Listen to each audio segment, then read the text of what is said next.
Friends, my dear friends, residents of Holland-Bukit, Timah, Bukit Panjang. It is a very special moment for me to stand here before you in this field, to see so many of you here, to also see my father, my wife in the audience. Just now, Mr. Liang Eng Hua said that he was educated in Bukit Panjang English School. 57 years ago, my father and my mother were teachers in Bukit Panjang School. That's where they met, and as a result, I'm here. And the school has shifted a bit, but the actual site is 10 Mile Junction, where the LRT is. Every time I drive past there, I'm reminded that this place is special. But let me, if you don't mind, share a story which I've shared before in Parliament, but I think many of you may not have heard it, and I want to repeat it again today. Because I want you to look into my heart and understand why I'm doing what I'm doing. My mother's father, my grandfather, passed away when he was on a business trip in China. I think this was about 82, 83 years ago, just before my mother was born. That left my grandmother, a young widow with 2 children, and one more, my mom. Life was very tough. She had no work. The family business was run by other relatives, and she had to depend on handouts and an allowance from relatives and friends. My mother grew up deprived, very, very skinny. She had TB, and when she met my father, she told him that she would probably be infertile because she was so malnourished. We know, of course, she was wrong because she ended up with 5 children. But that childhood poverty made a deep impact on her life. She only lived for 70 years, but she could never spend money. She could never waste money. She was always counting. There's no small change, counting every bit. And not for herself, but for her children and her family. And she also drilled into us some lessons in life. What are these lessons? One, that life is unpredictable. Bad things can happen to good people, and you don't know when it can happen. And 2, when things like that happen, you have to depend on your relatives, your closest friends, because you only know who is really reliable when something bad happens. The third thing she taught me was always be prepared. Always have savings. Always be clear that when something goes wrong, you have another plan. And the 4th lesson she taught me was that you have to work hard.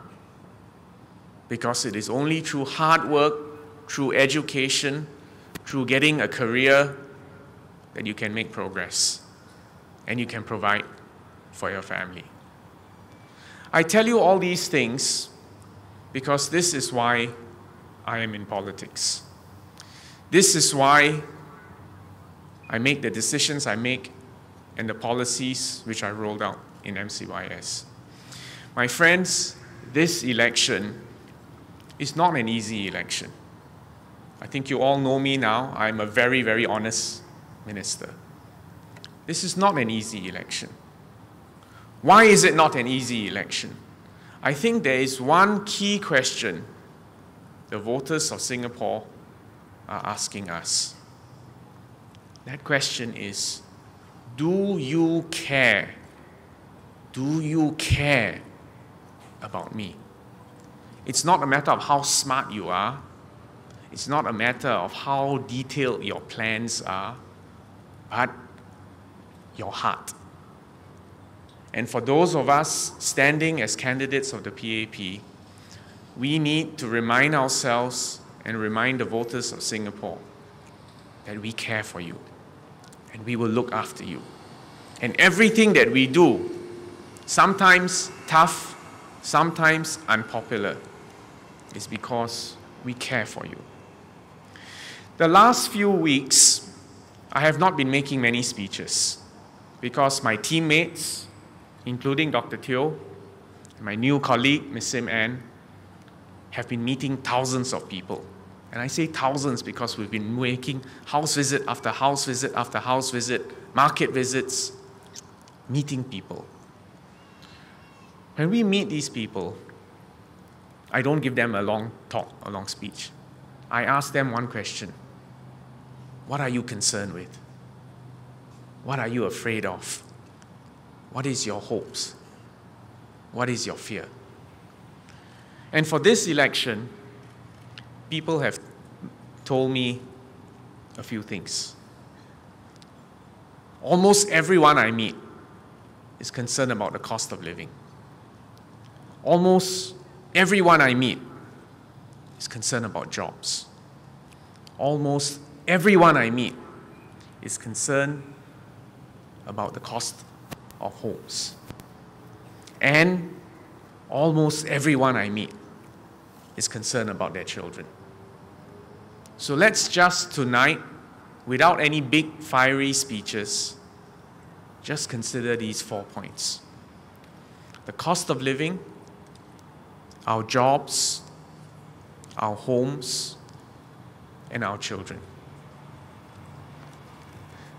First thing I want to tell you is that the government, the PAP, and the people are on the same side. The opposition wants you to believe that we are creating the problems for you, that we are making things worse for you. That is not true. Let's deal with the first issue, the cost of living. Everything we eat, we drink, we use, even the clothes that we wear, where do we get it from?